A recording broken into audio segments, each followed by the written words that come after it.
یہ جو عاشق لوگ کہتے ہیں نا ہم دماغ ہٹانا بھی چاہیں تو نہیں ہٹتا, جھوٹ بولتے ہیں. یہ جھوٹ بولتے ہیں, یہ ہٹانا چاہتے ہی نہیں ہے کمبخت.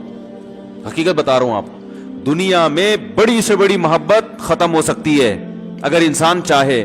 مر جاتے ہیں تو محبت ختم ہوتی ہے کہ نہیں ہوتی؟ تو عاشق کو چاہیے معشوق کے بارے میں یہ سمجھے کہ یہ میرے لیے مر گیا ہے, ختم, اس کا نمبر بلاک, اس کے بارے میں سوچنا ختم. کچھ دن طبیعت خراب رہے گی, اس کے بعد انشاءاللہ سیٹنگ پہ آ جائے گا. یہ کمبخت چاہتا ہی نہیں علاج کرنا, بار بار اس کی تصویریں دیکھتے رہیں گے, بار بار اس سے بات کرتے رہیں گے, بار بار اس کے بہانے سے اس کی گلی کا چکر لگائیں گے, اور پھر اسی کو سمجھانے کے لیے فون کرتے رہیں گے بار بار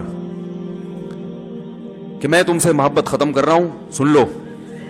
حقیقت ہے, یہ بھی ہوتا ہے عاشقوں کے ساتھ. دیکھو آئندہ مجھ سے بات چیت نہیں کرنا کیونکہ میں بس یہ آخری کال تھی میری. بھائی جان ضرورت کیا ہے آپ کو یہ بتانے کی بھی آخری کال تھی یا پہلی کال تھی؟ یہ عاشق لوگ کرتے ہیں, حقیقت بتا رہا ہوں. آپ کو کہہ رہے ہو گے مفتی صاحب کو کیسے پتہ چل گیا ہمارے بارے میں؟ بھائی ہم نے پوری دنیا دیکھی ہوئی ہے, دنیا کے ہر آدمی سے ہم ملے ہیں الحمدللہ, اور ہم بھی اسی ماحول میں پلے بڑے ہیں جس میں آپ پل بڑھ کے جوان ہوئے ہیں. تو عاشق کیا کرے گا کمبخت, وہ بہانے سے سمجھاتا رہے گا, کبھی ڈانٹتا رہے گا, تعلق ختم, نمبر بلاک, آئندہ مجھ سے بات نہیں کرنا, میرا ایمان خراب ہو رہا ہے, جاؤ دفع ہو جاؤ. پھر 2-4 دن کے بعد چیک کرے گا کوئی کال تو نہیں آئی بھی, اس نے میری ہدایت پر عمل کیا, اس نے نمبر بلاک کیا. تو آپ کبھی بھی ٹھیک. پہلی بات تو یہ کہ عاشق کو چاہیے وہ یہ سمجھے کہ میں بیمار ہوں, یہ بیماری ہے. ہر وہ چیز جو آپ کو نارمل لائف سے ہٹا دے وہ بیماری ہے یا نہیں ہے؟ وہ ٹینشن ہے, وہ بیماری ہے بھائی. ایک چیز نہیں مل رہی, تمیز سے نہیں مل رہی, چھوڑ دو, اس کا تصور دماغ میں لانا چھوڑ دو, اس کا نمبر بلاک کر دو, ایسے ہو جاؤ جیسے تھا ہی نہیں. کچھ دن طبیعت خراب رہے گی, اس کے بعد انشاءاللہ ٹھیک ہو جاؤ گے. تو پتہ ہے کیا کہتے, رونے لگا, کہہ رہے حضرت میں نہیں تعلق ختم کر سکتا, مجھے اس سے سچی محبت ہے,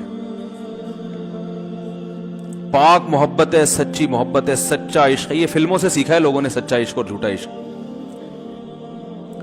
مجھے آ گیا غصہ. بھائی اب تک تو جو بات کر رہا تھا نا وہ ٹھیک کر رہا تھا, عشق ہو گیا, انسان ہے, ہر ایک سے ہو سکتا ہے. ویسے تو بے احتیاطی جو لوگ کرتے ہیں انہی کو زیادہ تر ہوتا ہے. چلو بے احتیاطی ہو گئی, لیکن چلو ایک جائز طریقہ اختیار کیا نا, کوئی حرام کاری کی طرف نہیں گیا. نکاح, تبھی میں کہتا ہوں بھائی جان کسی کو عشق ہوا کرے, اگر نکاح کی بات کرے تو اس کو ملامت نہ کرو. بیٹا ابا کے پاس آ رہا ہے, ابا مجھے وہ کالج میں لڑکی پسند آ گئی, مجھے عشق ہو گیا, میں شادی کرنا, ابا پڑاخ کر کے ایک چماڑ لگا دیتے, وہ تجھے میں نے یہ عشق عاشقوں کے لیے بھیجا ہے وہاں پہ, اس لیے نہیں تھا, لیکن اب ہو گیا تو اس کا ایک جائز راستہ ہے نا جو اسلام نے بتایا ہے. تو ابا بلا وجہ غیرت کا مسئلہ بنا لیتے ہیں اس کو, ٹھیک ہے نا. تو بھائی ایک نمٹاؤ یار. بچی بعض دفعہ پاگل ہو جاتی ہے عشق میں, ابا وہ غیرت کا مسئلہ بنا کے کیوں بھائی یہ کیا ہو گیا؟ بھائی اگر ہو گئی ہے, پاگل نہیں بھی ہوئی تو پاگل ہونے سے پہلے اس کی شادی کر دو. عقل مند باپ یہ کرے گا, ٹھیک ہے نا. تو اپنے اولادوں کو, یہاں جو والدین بیٹھے, اتنی سہولت ان کو دیا کریں کہ اگر وہ کہیں شادی کرنا چاہتے ہیں تو وہ زبان سے اظہار کر سکیں. بے شک براہ راست کرتے ہوئے شرم آنی تو کسی پرچہ لکھ کے ابا کی تکیے کے نیچے لکھ دیں, ابا سیٹنگ چل رہی ہے, ٹھیک ہے نا. تو میں نہیں چاہتا میں گناہ کی طرف جاؤں, میری شادی کرا دو. اور نام نہ لکھو اپنا, ابا خود ہی, ابا کو سب کا پتا ہوتا ہے کہ وہ خود ہی پہچان جائیں گے. تو یہ جو بہت زیادہ سختی والدین کرتے ہیں نا اولاد پہ, اس سے بغاوت پھیلتی ہے. کیونکہ جائز حق تو اس کو دینا چاہیے نا بھائی. ہاں وہ اگر آپ کے خاندان میں میچ ہی نہ کر سکے, وہ یعنی وہ ایسی جگہ پسند کر لیا اس نے کہ وہ ایڈجسٹ ہی نہیں ہو سکتی, تو پھر ایک الگ بات ہے. پھر ابا غیرت دکھائیں, بولا بیٹا تو تیری بیوی ہماری بہو بھی ہوگی, یہ ہماری بہو بنانے کے قابل نہیں, ہماری پرمپرا ہے, ٹھیک ہے نا. تو لیکن نارملی ماننا چاہیے. وہ رونے لگا, کہہ رہے نہیں مجھے سچی محبت ہے. مجھے پھر آیا غصہ, میں نے کہا بھائی جان یہ ٹوبی ڈرامے نہیں کرو. ٹھیک ہے آپ کو عشق ہو گیا, دل زخمی ہے آپ کا, یہاں تک بات سمجھ میں آتی ہے, انسان ہے, ہو جاتا ہے. تو نکاح کا راستہ ہے, نہیں ہو رہا تو پریشان ہونا بھی سمجھ میں آتا ہے, یہ سچی مچی نہیں کرو. میں نے کہا اپنی ماں سے کیوں نہیں ایسی محبت آپ کو؟ ماں ناراض ہوتی ہے, کبھی بات چیت چھوڑ دے تو پھر ایسا رونا آیا کبھی؟